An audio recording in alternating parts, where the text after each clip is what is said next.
안녕하십니까. 반갑습니다.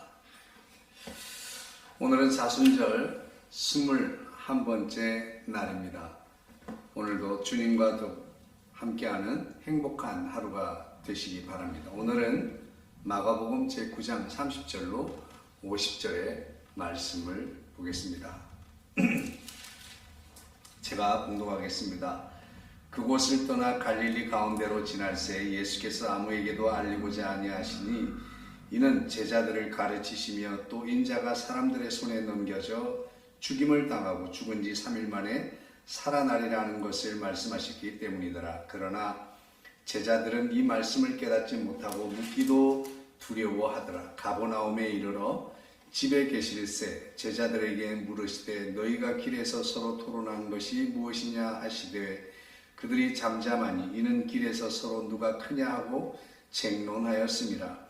예수께서 앉으사 12 제자를 불러서 이르시되 누구든지 첫째가 되고자 하면 뭇사람의 끝이 되며 뭇사람을 섬기는 자가 되어야 하리라 하시고 어린아이 하나를 데려다가 그들 가운데 세우시고 안으시며 제자들에게 이르시되 누구든지 내 이름으로 이런 어린아이 하나를 영접하면 곧 나를 영접함이요 누구든지 나를 영접하면 나를 영접함이요 아니요 나를 보내신 이를 영접함이니라.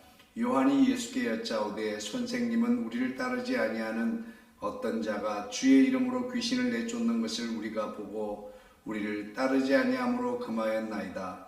예수께서 이르시되 금하지 말라. 내 이름을 의탁하여 능한 일을 행하고 즉시로 나를 비방할 자가 없느니라.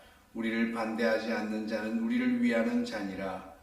누구든지 너희가 그리스도에게 속한 자라 하며 물 한 그릇이라도 주면 내가 진실로 너희에게 이르노니 그가 결코 상을 잃지 않으리라. 또 누구든지 나를 믿는 이 작은 자들 중 하나라도 실족하게 하면 차라리 연자맷돌이 그 목에 매어 바다에 던져지는 것이 나으리라. 만일 네 손이 너를 범죄하게 하거든 찍어버리라. 장애인으로 영생에 들어가는 것이 두 손을 가지고 지옥 곧 꺼지지 않는 불에 들어가는 것보다 나으니라. 만일 네 발이 너를 범죄하게 하거든 찍어버리라. 다리 저는 자로 영생에 들어가는 것이 두 발을 가지고 지옥에 던져지는 것보다 나으니라. 만일 네 눈이 너를 범죄하게 하거든 빼버리라. 한 눈으로 하나님의 나라에 들어가는 것이 두 눈을 가지고 지옥에 던져지는 것보다 나으니라. 거기에서는 구더기도 죽지 않고 불도 꺼지지 아니하느니라. 사람마다 불로서 소금치듯 함을 받으리라. 소금은 좋은 것이로되 만일 소금이 그 맛을 잃으면 무엇으로 이를 짜게 하리요. 너희 속에 소금을 두고 서로 화목하라 하시니라. 아멘. 예수님께서는 계속해서 고난과 죽음에 관해서 말씀하고 있습니다. 그러나 제자들은 그런 사실에는 전혀 관심이 없습니다. 관심이 없다기보다도 여전히 예수님의 말씀이 무엇을 말씀하시는지 이해하기가 참 쉽지 않아 하는 것 같습니다. 하나님이 외면해서 버리지 않으시다면 메시아가 이 땅에서 고난당하고 죽을 이유가 과연 무엇일까? 라는 생각을 하게 된 것이지요. 제자들은 여전히 이 땅 위에서 이루어질 메시아의 왕국을 기대하고 또 그 메시아의 왕국에서 자신의 모습을 준비하느라고 여념이 없습니다. 그들은 예수님께서 왕국을 이루고 할 때 더 높은 곳을 차지하기 위해서 자신들이 제자들 중에서 누가 가장 큰 자냐 그것을 늘 쟁론하고 있었습니다. 예수님께서 로마 제국을 물리치시고 이스라엘 다윗의 때와 같이 힘 있는 왕국을 이루시게 될 때에 과연 우리들 중에 누가 더 높은 자리에 앉을지를 서로 다투게 된 것입니다.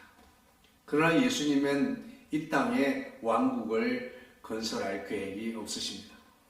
오히려 예수님은 땅에서 멸시와 조롱을 당하시고 십자가 위에서 가장 연약한 모습으로 죽으시기 때문입니다.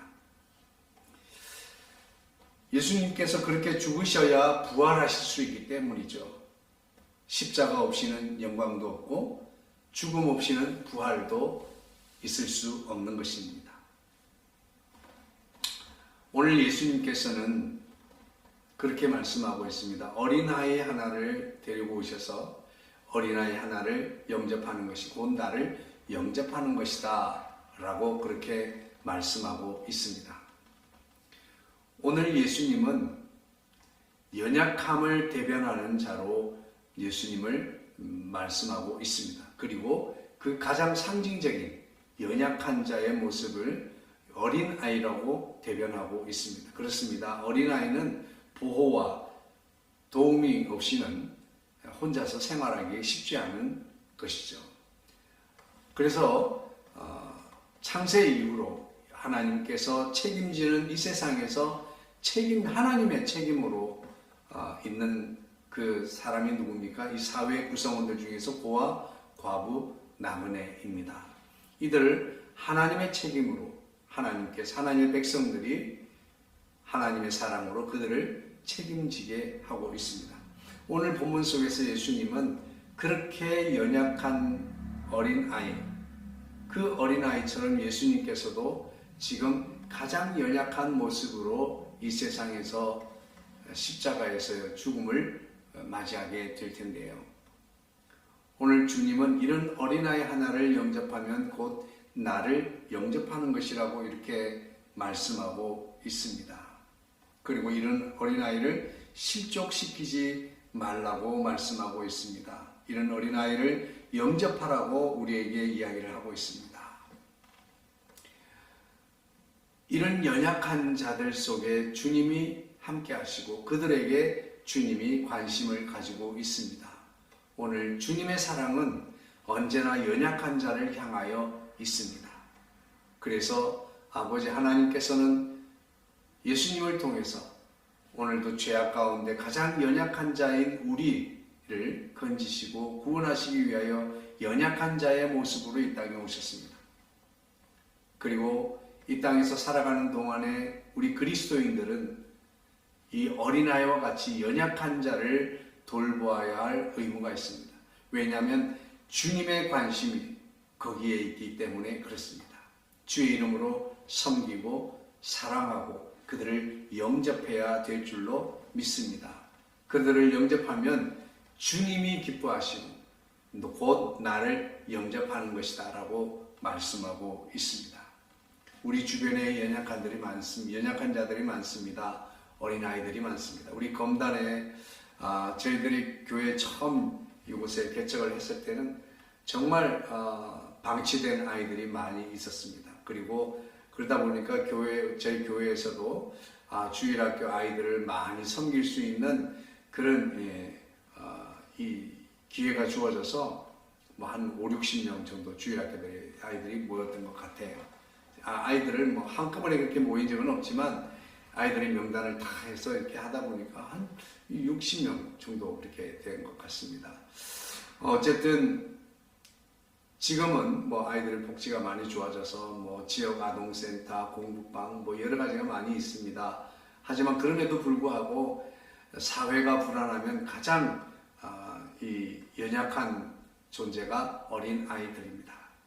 사회 구성원 중에서 가장 연약한 자로 대변되는 그 어린 아이들을 영접하는 것이 곧 주님을 영접하는 것이라면 오늘 우리가 우리 주변에 있는 연약한 자들을 주님께서 지켜보고 있습니다. 가장 연약한 자들을 주님께서 사랑하기를 원하고 그들을 도우기를 원하십니다. 오늘도 우리가 주님의 제자라, 주님의 뒤를 따르는 자라면 우리는 당연히 주님의 사랑으로 그런 어린아이들을 영접해야 될 줄로 믿습니다. 주님의 사랑으로 그들을 섬길 수 있어야 하겠습니다. 오늘 주의 말씀을 통해서 오늘도 어린아이들을 영접하는 것이 주님을 영접하는 것과 같다 그랬습니다. 오늘 우리는 하나님은 높고 부귀와 영화를 누리는 권세자들에게 관심이 있는 것이 아니라 오늘도 낮고 천한 곳 그리고 연약한 자에게 주님은 관심이 있으십니다. 우리의 시선도 그들을 향하고 그들을 품고 그들을 섬길 수 있게 되기를 주의 이름으로 축복합니다. 기도하겠습니다. 사랑 많으신 주님 감사합니다. 우리를 사랑하셔서 구원하시기 위해서 하늘의 영광을 모두 버리시고 연약한 자의 모습으로 오셨습니다.